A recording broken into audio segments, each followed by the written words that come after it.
প্রস্টেটের সমস্যা তো পুরুষদের হয়ে থাকে, কিন্তু মা বোনেরাও বিভিন্ন সময় অর্থাৎ মেনোপজের আগে বা পরে বিভিন্ন সময় ইউরিনের বিভিন্ন সমস্যার সম্মুখীন হন। আবার অনেকের জরায়ু বাদ গেলেও ইউরিনারি ট্র্যাক্ট লিক হয়ে সমস্যা দেখা দেয়।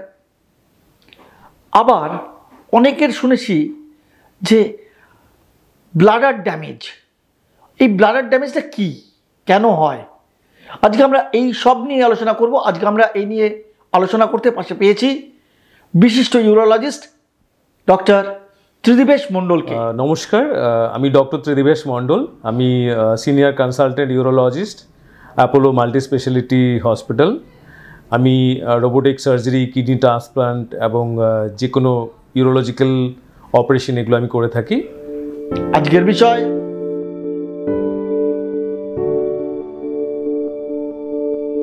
স্পেশালি পোস্টমেনোপজাল বা ধরে রাখুন যাদের বাচ্চা হয়েছে সেরকম মাদের ক্ষেত্রে কিছু কিছু ইউরিনারি সমস্যা যথেষ্ট তাদের পীড়া দেয় এবং কষ্টের।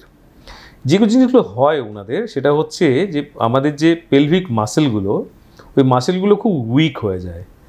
উইক হয়ে যাওয়ার কারণে যেটা স্ফিংটার সেটাও উইক হয়ে যায়, এবং এই উইক হয়ে যাওয়ার কারণে এদের ক্ষেত্রে যেটা একটা খুব প্রবলেম সেটা হচ্ছে ইনকন্টিনেন্স অফ ইউরিন, মানে ভলেন্টারিলি ইউরিন লিক হয়ে যাওয়া, বা হাঁচি কাশি হলে, স্ট্রেস হলো, পেটে কোনো একটা চাপ পড়লো, কিছু একটা জিনিস জোরে হেসে ফেললেন, কেসে ফেললেন, বা কিছু একটা জিনিস তুলতে গেলেন, তখন একটা ইউরিন লিক হয়ে যাওয়া, এটাকে বলা হয় ইনকন্টিনেন্স অফ ইউরিন। এটা একটা হয়।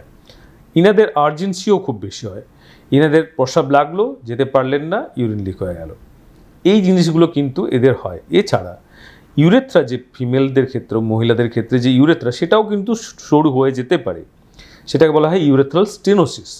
যদি ইনাদের ইউরেথ্রাল স্টেনোসিস হয় সেক্ষেত্রেও কিন্তু যেমন ছেলেদের প্রস্টেট জনিত যে ধরনের সমস্যা হয়, ইনাদের ক্ষেত্রেও কিন্তু সেম ধরনের সমস্যা হতে পারে। এবং এগুলো কিন্তু ওনারা যদি ডক্টরের পরামর্শ নেন বা বিভিন্ন ধরনের এক্সারসাইজ করেন তাহলে কিন্তু এগুলোকেও প্রিভেন্ট করা সম্ভব, এগুলো ভালো হওয়া সম্ভব।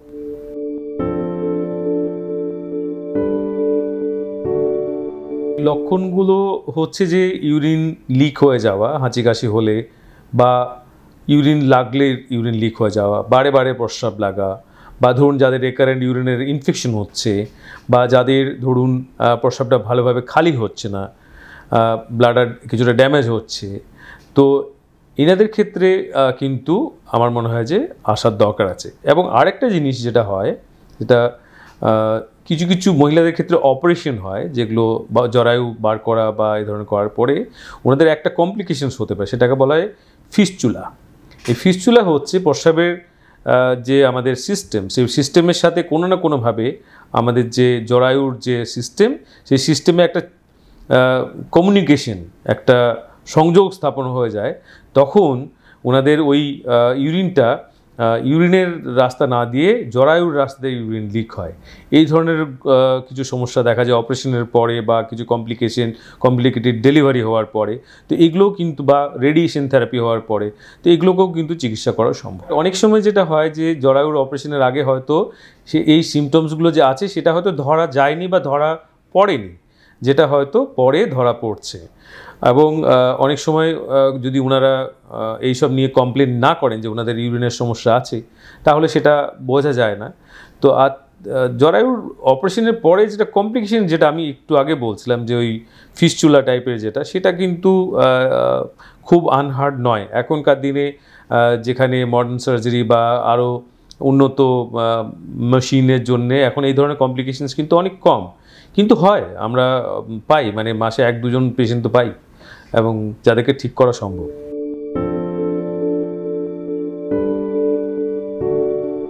মূলত ইউরোলজিস্টরাই এগুলোর চিকিৎসা করে থাকেন, বাট গাইনোকোলজিস্টরাও করেন, ওনারাও ট্রেন্ড অনেক সময় যারা করেন। এবং কিছু একটা ধরুন ইউরো গাইনোকোলজিস্ট বলে একটা সাব স্পেশালিটি আছে, যেটাতে হচ্ছে যারা বেসিক্যালি গাইনোকোলজিস্ট কিন্তু ওনাদের ইউরোলজি ট্রেনিং আছে, তো তারাও এই ধরনের অপারেশন করে থাকেন। আগে তো সবই ওপেন করেই অপারেশন করা হতো, স্পেশালি যদি কমপ্লিকেটেড ফিস্চুলা হয় সেক্ষেত্রে ওপেন করে অপারেশন করাটাই দরকার পড়ে, মানে খুব বড়, বা ধরুন কারো যে আমাদের কিডনি থেকে যে টিউবটা ইউরিনারি ব্লাডার সেই টিউবটা খুব কাছে, যেগুলো রিইমপ্লান্ট করতে হয়, এইসব ক্ষেত্রে ওপেন করে করাটা সুবিধা হয়। কিন্তু এখন আমরা রোবোটিক সার্জারির যুগ, বুঝতেই পারছেন, আমরা রোবটের সাহায্যে কিন্তু এগুলো করে থাকি, আমরা করেছি, এবং ল্যাপ্রোস্কোপি করেও করা যায়। সুতরাং ফাইন্যান্সিয়াল যদি তারা এফোর্ড করতে পারে, রোবোটিক সার্জারি দিয়ে এগুলো কিন্তু খুব সুন্দরভাবে করা যায়।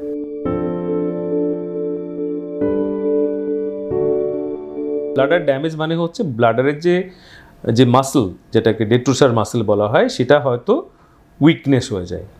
এই উইকনেস মানে হচ্ছে, ধরুন একটা কি হয়, আমাদের ব্লাডারের মাসেলগুলো যদি খুব বেশি পরিমাণে স্ট্রেচ হয়ে যায়, বা ওখানে যে নার্ভ স্টিমুলেশনগুলো যায়, সেই নার্ভ স্টিমুলেশনগুলো যদি না আসে, তখন ওই প্রস্রাবের থলির যে মাসেলের যে কর্মক্ষমতা সেটা কমে যায়, এবং আমরা এটাকে ব্লাডার ড্যামেজ বলি।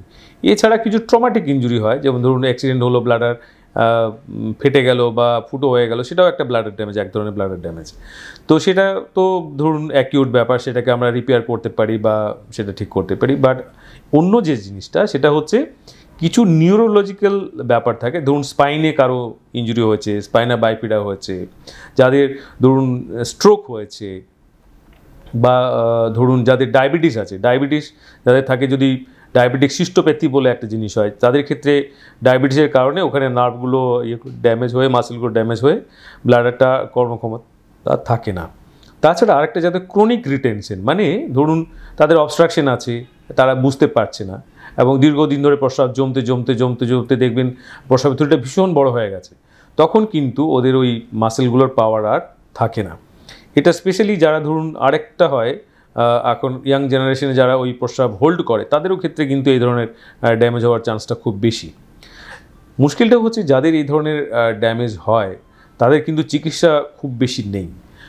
তাদের ক্ষেত্রে যেটা করা হয়, মানে যদি খুব বেশি রিটেনশন হয়ে থাকে, যে অনেক ইউরিন জমে আছে, তাদেরকে ক্যাথেটার ইউজ করতে হয়, বা সেলফ ক্যাথেটার করতে হয়, মানে নিজে নিজে পাইপ লাগিয়ে ইউরিনটাকে ড্রেনেজ করতে হয়।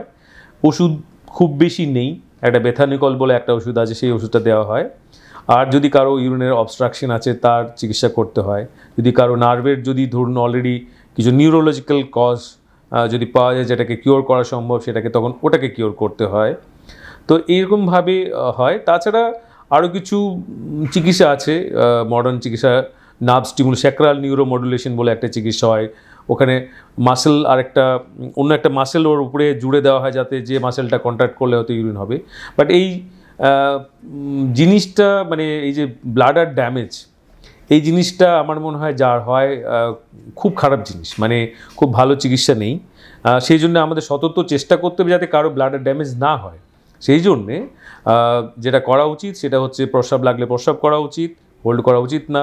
নিউরোলজিক্যাল কিছু যদি থাকে, সেগুলো চিকিৎসা করা উচিত। যদি কারো ডায়াবেটিস থাকে, তাহলে ডায়াবেটিসটা বাড়তে না দেওয়া উচিত। এরকম করলে হয়তো আমরা ব্লাডারের যে কর্মক্ষমতা, সেটাকে ঠিক রাখতে পারবো।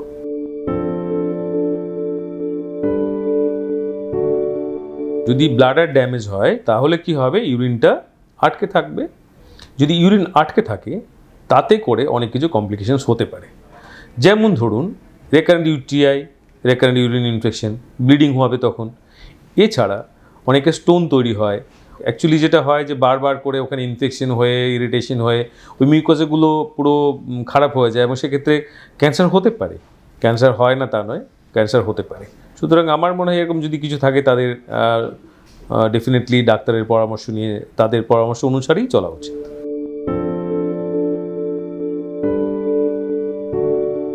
সুস্থ থাকার জন্য যা যা করা উচিত, এক্সারসাইজ, যোগা, ব্যায়াম, খাওয়ার, ফ্লুইড ম্যানেজমেন্ট, এগুলো করা উচিত। আরেকটা যেটা আমার টিপস, সেটা হচ্ছে এই প্রবলেমগুলো কিন্তু সারে, এই সিগন্যালটা বা এই মেসেজটা কিন্তু যাওয়া খুব জরুরি। এই মেসেজটা আমার মনে হয় আপনার এই ইয়েতে, এটা সবাই দেখলে আমার মনে হয় সেটাই হয়তো ভালো হবে। কনসাসনেস, এই কনসাসনেসটা বাড়ানোটা আমার মনে হয় খুব জরুরি। বাইরের খাবার খাওয়াটা কখনোই ঠিক না। তার কারণটা হচ্ছে, যাদের পরিস্থিতির অনুসারে যাদেরকে বাইরে খেতে হয়, তাদের উপায় থাকে না। দেখুন, আমরা নিজে কি খাবো, এটা কিন্তু আমরা চুজ করতে পারি। এই চুজ করাটা ভীষণ জরুরি। আমরা যারা ধরুন ফাস্ট ফুড খাই রেগুলারলি, তাদের কিন্তু এটা বুঝতে হবে যে এই ফাস্ট ফুডে অনেক কিছু থাকে, এবং এটাকে প্রিজারভেটিভ থাকে। এই প্রিজারভেটিভগুলো বিভিন্ন ধরনের রোগ আমাদের নিয়ে আসে, দ্যাট ইনক্লুড ক্যান্সার। সুতরাং আমি কখনোই বলবো না বা কখনোই এটা সাপোর্ট করবো না যে কেউ ফাস্ট ফুড রেগুলার বেসিসে খাক। আমার মনে হয় এটাকে যতটা অ্যাভয়েড করা যায় বা না খাওয়া যায় সেটাই ভালো। অসংখ্য ধন্যবাদ ডক্টর ত্রিদিবেশ মণ্ডলকে আমাদের মূল্যবান সময় দেওয়ার জন্য। আমার আরও পরামর্শ পেতে আপনারা অবশ্যই চোখ রাখুন মেডিটিপসে। ভিডিওটি ভালো লাগলে অবশ্যই একটি লাইক দিন এবং শেয়ার করুন এই ভিডিওটি, কারণ আপনার শেয়ার করা এই ভিডিওটি হয়তো আরেকজনের উপকারে আসতে পারে। আর হ্যাঁ, যারা মেডিটিপস এই মেডিকেল রিলেটেড চ্যানেলটিকে এখনও সাবস্ক্রাইব করেননি তারা সাবস্ক্রাইব করে নিন আমাদের এই চ্যানেলটিকে এবং পাশে থাকা বেল আইকনটিকে প্রেস করে দিয়ে অল বাটনটিকে ক্লিক করে দিন, যাতে নতুন ভিডিও আপলোড করলেই তার নোটিফিকেশন পেয়ে যান আপনারা।